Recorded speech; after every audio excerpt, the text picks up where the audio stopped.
워커홀릭이 일을 잘한다는 건 착각일 뿐이다. 몰입의 즐거움을 쓴 칙센트미 하이 교수가 최고의 행복으로 몰입을 꼽았듯이 시간 대부분을 자신의 일에 썼고 거기에서 나온 성과들로 행복을 느끼는 것도 분명 행복하게 사는 방법이다. 그렇기 때문에 일에만 빠진 사람들을 불행하다고 말할 수는 없다. 하지만 어느 순간부터 성과와 목표에만 몰두하면 자신을 채찍질하고 경쟁적으로 또는 습관적으로 일에 빠져 있다면 위험할 수 있다. 자신은 이미 그런 상황에 익숙해져 있기에 위험성을 객관적으로 파악하기도 어렵다. 중고등학교 시절 내내 밤 11시까지 학원을 다니고 대학에 들어가서도 줄곧 장학금을 놓치지 않으며 공부에 열중했던 한 남자는 명문대 졸업 후 대기업에 입사했다. 이제는 그가 좀 쉴 수 있을까? 그는 새벽 5시면 일어나 영어 학원에 들려 수업을 들은 후 출근하고 퇴근하고는 운동과 자산관리자 자격증 준비로 밤 11시가 넘어야 집에 돌아온다. 이 경쟁적인 사회에서 미리미리 미래를 준비해야 한다는 것이다. 얼핏 보면 모범적인 직장인의 모습 같지만 너무 직업과 미래에만 초점을 맞춘 삶이다. 이렇게 빡빡한 일정 속에서는 원만한 인간관계나 가족관계, 일의 효율을 기대하기 어렵다. 우리에게 익숙치 않아도 이제 삶의 여유를 찾아야 한다. 그런데 이미 익숙해진 방향과 속도에서 벗어나는 일은 참으로 쉽지 않다. 우리는 이런 말을 들으면 여유를 갖지 못할 이유부터 우선 떠올린다. 나 역시 병원에서 일 중독증 판정을 받고 일을 줄이라는 충고를 들었지만 그 정도 일하는 게 당연하다고 생각했다. 양을 줄이면 회사에 문제가 생길 것 같았고 그것은 책임자로서의 자세가 아니라고 여겼다. 또 검토해야 할 자료도 많고 결제 서류도 많고 회의도 해야 하고 직원 면담도 해야 되고 고객도 만나야 하고 강의와 책도 써야 했다. 그 중에 빼도 되는 것은 하나도 없었다. 하지만 그것은 핑계였다. 지기 싫었던 것이다. 더 벌려는 욕심, 더 큰 회사를 만들고 싶었던 욕심이 숨겨져 있었다. 내 안에 사람들로부터 인정받고 싶고 경쟁에서 이기고 싶은 욕망이 숨어 있다는 것을 한참이 지나고서야 알았다. 그런 욕심에 눈이 어두워 세상에 가치 있는 다른 것들은 보이지 않았다. 척만 하고 기본만 했다. 가족을 위해서 또는 미래를 위해서라는 아름다운 핑계로 나를 더욱 책찍질했던 것이다. 그렇게 일에만 집중된 일상은 뇌도 마음도 피곤한 상태라 사실 그리 일이 잘 되지 않는다. 일을 잘하는 게 아니라 일을 많이 한다는 게 많을 것이다. 아, 일을 많이 한다는 게 맞을 것이다.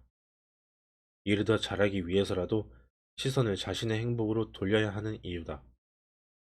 행복해지기로 마음먹었으면 잘 돌아가는 머리로 효율적으로 일할 수 있게 되고 짧은 시간에 더 좋은 성과를 낼 수 있다. 가족과의 시간 속에서 소박한 행복으로 가슴을 데우고 외롭다는 생각이 들지 않아야 마음의 여유도 생겨 남들을 따뜻하게 대할 수 있다. 마음의 여유가 없으면 따라오지 못하는 부하 직원도 한심하고 잔소리꾼 상사도 짜증이 난다. 그런 그들과 매일매일 같이 지내야 하니 스트레스는 더욱 심해진다. 그런데 알고 보면 스트레스의 가장 큰 원인은 그들이 아니라 쪼그라든 내 마음에 있다.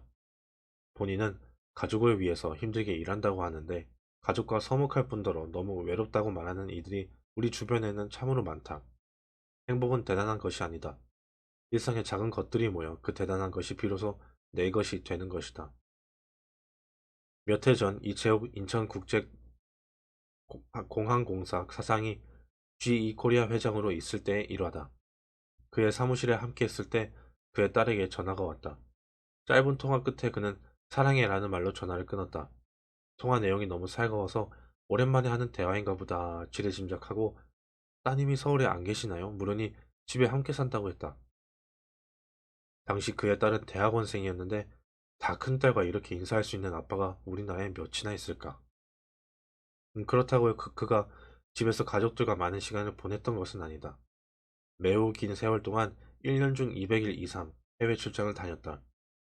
하지만 지금 30대 중반의 두 딸은 그동안 아버지가 집에 안 계신다고 느낀 적이 없다고 말한다. 오래전부터 그를 보아왔기에 그 말이 사실임을 안다.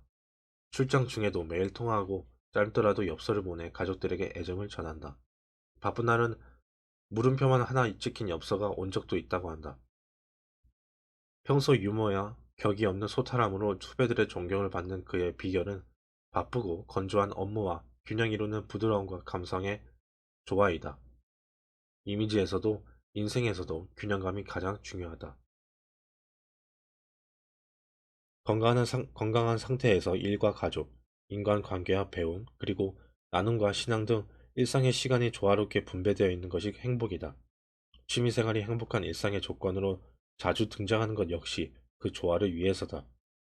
머리로 일하는 시간에 충실하면서도 한편으로 가슴을 쏟을 시간을 가질 때 그 균형감이 자신의 삶에 대한 만족감을 준다.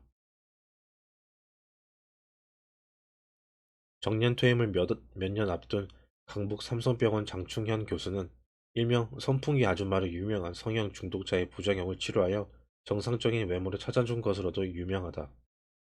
건축에 관심이 많아 공부했던 그는 의과 쪽에서 건축과 가장 유사한 성형외과를 택했다. 그의 가운 호주머니에는 사탕이 가득하다. 외래 진료가 끝나고 연구실로 향하며 늘 소아청소년과를 지나기에 아이들에게 사탕을 나누어 주기 위해서다.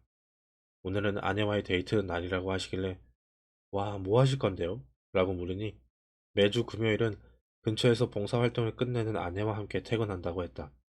그에게 주목한 것은 의사들 모두 밀려드는 외래 진료와 연구, 논문으로 시간이 없다 하는데 이처럼 틈틈이 행복을 만드는 의도적인 활동을 기막히게 생각해내고 실행하기 때문이다. 책을 쓰기 위해 집중하여 글을 쓰는 나와 달리 그는 생활 중에 늘 글을 쓴다. 단 1년간의 일본 연수 중에 장 선생이 본 일본의 풍광을 썼고 선친은 작고 일주기를 기념하여 자식들 모두가 함께 뜻을 모아 아버지, 우리 아버지를 썼다. 맏형인 그는 같은 아버지 밑에서도 오남매가 느낀 점들이 각자 달라 새로웠다고 말한다. 매달 마지막 토요일이면 오남매가 다 함께 모여 저녁을 먹은 지 이미 20년이 넘는다고 했다.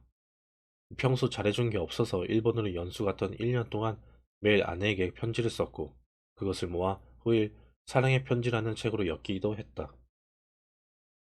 업무차 만난 나에게 직접 그린 보이차를 대접해주며 환자들에게 주던 손수 접은 예쁜 종이꽃도 챙겨주신다. 아름다운 정리를 준비하는 그는 퇴임 전 자신의 진료실에 있는 모든 걸 사람들에게 나눠줄 거라 말한다. 간호사들은 빼빼로데이나 화이트데이 날에는 잊지 않고 자신들을 챙기던 노 의사와의 추억에 감격한다. 지금도 해마다 1,000만 원씩 병원에 기부하며 근무하는 그는 퇴임 후 환자들을 위한 무료 봉사를 계획하고 있다. 그의 연구실, 천장을 향하여 뻗어가는 담쟁이 넝쿨이 잊히지 않는다. 매일 새벽 미사를 마치고 걸어서 병원으로 출근하는 그의 젊음과 활력을 닮았기 때문이다. 평탄하던 성장 과정 끝에 시련을 겪으며 진정한 행복의 길을 알게 되었다고 말하는 그는 자신과 타인을 행복하게 하는 의도적인 활동들을 매일매일 실천하며 살고 있다. 백발이어도 그가 젊게만 느껴지는 이유다. 나는 요즘 요리에 빠져 있다. 요리를 제대로 하려면 그리 간단한 게 아니어서 머리도 굴려야 하고 시간에 쫓기며 몇 분 안에 데치고 볶고 구워내야 한다. 하지만 그 시간은 맛있게 예쁘게가 가장 중요한 감성의 시간이다. 예전에 일만 너무 많이 하던 시절에는 몸도 마음도 다른 것에 몰입할 여유가 없었다. 그러나 업무와 마음의 균형을 잡는다는 마음으로 관심을 기울이면 일 말고도 가슴을 뛰게 하는 흥미진진한 세상에 많은 것들이 눈에 들어온다. 명절이 아니고도 가족이나 지인을 초대하여 음식을 대접하는 요즘이 나는 행복하다.